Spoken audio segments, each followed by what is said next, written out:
The question is that the grievances be noted. I call the member for Indi. Thank you, Madam Deputy Speaker, and congratulate the member for Hindmark on those inspiring words, which fits in very well with what I've got to say, because I'm also talking tonight about infrastructure, but in particular telecommunications infrastructure.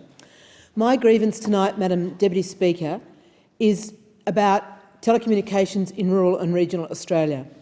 And I'd like to take the opportunity to highlight the findings of the recent Regional Telecommunications Independent Review and call on the government to accept all the recommendations as a matter of urgency.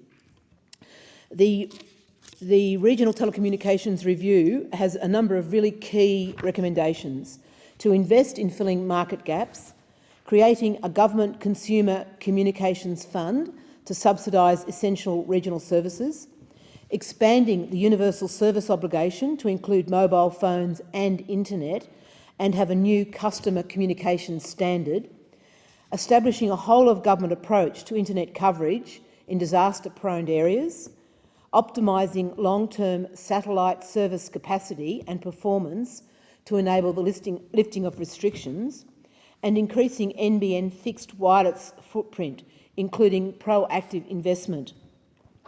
And as the previous member has just said, the Turnbull government messages are about innovation being the key to our future, that we are open for business. But this will only be made possible in rural and regional Australia with government funding towards telecommunication infrastructure. And February 2016 marks the 7th anniversary of Black Saturday, and communities in bushfire-prone areas still have little or no mobile phone coverage, and many missed out in round 1 of the mobile phone black spot program. Indi still has approximately 100 black spot areas, and it's imperative that these areas are given priority in terms of having access. But in making this grievance speech, I acknowledge that much has been done. We have had progress. For example, the mobile phone black spot program round 1 was an excellent program and delivered with great professionalism. Over 30 towers were funded in my electorate, and I repeat again that we came in the 3rd most well-endowed towers in the whole of Australia. And I'm very grateful to the various people who are involved in that work, which I'll pick up in a minute. The NBN rollout is also progressing very well in Indi, with over 55,000 residents to be connected over the next 3 years, and over 40 fixed wireless towers have been constructed. But it's clear there's no one person or one group responsible for all of this work. It's a community process. So we've had many individuals who've taken up the work from an individual level. We've had local governments, and I'd like to particularly acknowledge representatives of Mansfield LGA, who are in the House tonight, and thank them for the leading role that you and your organisation has played, particularly in forming and helping form the Indi Telecommunications Advisory Group and doing the planning and the background work to enable us to make a solid case. To the state government, Victorian government put in $20 million for the mobile phone black spot program, which has made a huge difference, and to the federal government, of course, for the work that it's done. The telcos, mostly Telstra in my electorate, have done a really good job as well, and even the formal member for Indi, and it was so good to see her in Parliament today. She's had a role to play, and I acknowledge her work in 2013, as reported in the Border Morning Mail by David Johnson. So it's taken a whole-of-community approach to get the success we've got, but it's still not nearly good enough. The review clearly shows that these programs by themselves are not enough to address the serious impediment to regional Australia reaching its potential. Innovation, competition and creative, and our vision, or the Prime Minister's vision, of an innovative, competitive and creative nation is something we all share in this parliament, but we've got a long way to go before we're there. And I'd like to read into Hansard a message from one of my constituents, particularly illustrating the poor service that's very common, unfortunately. Dear Cathy, further update regarding current debacle. NBN technician turned up and got up on the roof and did his tests, and then informed me that I don't have enough strong signal to connect. He quoted a reading of 94.9 decibels, with the borderline being 96. I was informed that it would continually drop out and would be no good. I therefore cancelled the order. I attempted to reconnect to Telstra, and they have continually informed me that it's not possible, and that it is now possible, but it would take 5 working days to connect. I've had 3 such appointments. I attended the Telstra shop in Wodonga and was informed that Telstra had sold the port I was using to another customer and they have no others. They offered their apologies but stated they couldn't do anything further. I note that on all the websites they are still saying I am in an NBN area when in fact I'm not. This does not say much for a government and a Telstra to spruik what great products they have but do not deliver on their service. Many such stories, Madam Deputy Speaker. And I regularly hear from constituents about the business trouble they have. For example, Rosemary McGowan in Glenrowan, the trouble she has with her travel business. Jane Ash from Howquidale and the problems she has with her accommodation. Sally Townsend and the problems that they have. Young students who can't get internet to do their homework.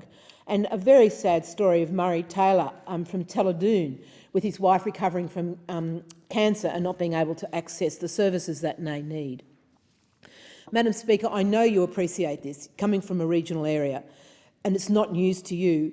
And what our report does, this telecommunication report, says we need a whole-of-government approach to this, that we actually need to make the investments, we need to get over to this little hump and enable all of rural and regional Australia to reach its potential. In March this year, I presented to the House a private member's bill. It was called a Charter of Budget Honesty Amendment Bill. And in it, I call on the government to release twice a year what it's actually doing in terms of achievements for rural and regional Australia, to do this report at the budget and at the MyEFO, to tell the people of rural and regional Australia how our taxpayers' dollars are being used to actually give us the services we need. So in this speech tonight, I'd like to remind the government of some of the things that were outlaid in that private member's bill.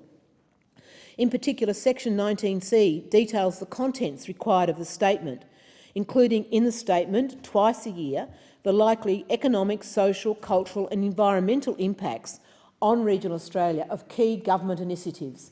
Wouldn't it be great to know that our taxpayers' money is actually targeted to meet our needs and it's not lost in a general amorphous gap?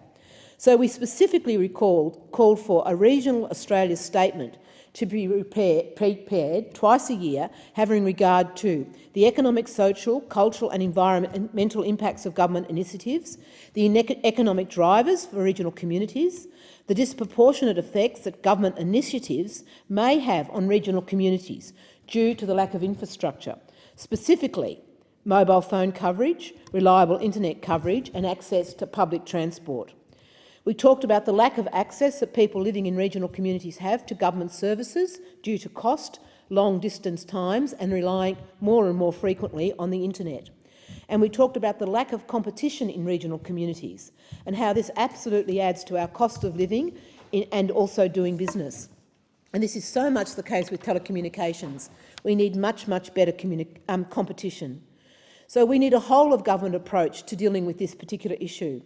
And in bringing my comments to a close tonight and acknowledging my wonderful volunteers and thanking you all for coming and for your gift of time, I also say to the government that we've got the MyEFO coming up before the end of the year, and it's an absolutely ideal time for the government to say that, one, it will accept the recommendations of the Telecommunications Review, and two, probably even more importantly, it will actually itemise how budget measures are either impacting positively or negatively on rural and regional Australia. So my final comment is about this tidal wave of technology that's enveloping the world. And it's so important that rural and regional Australia has access.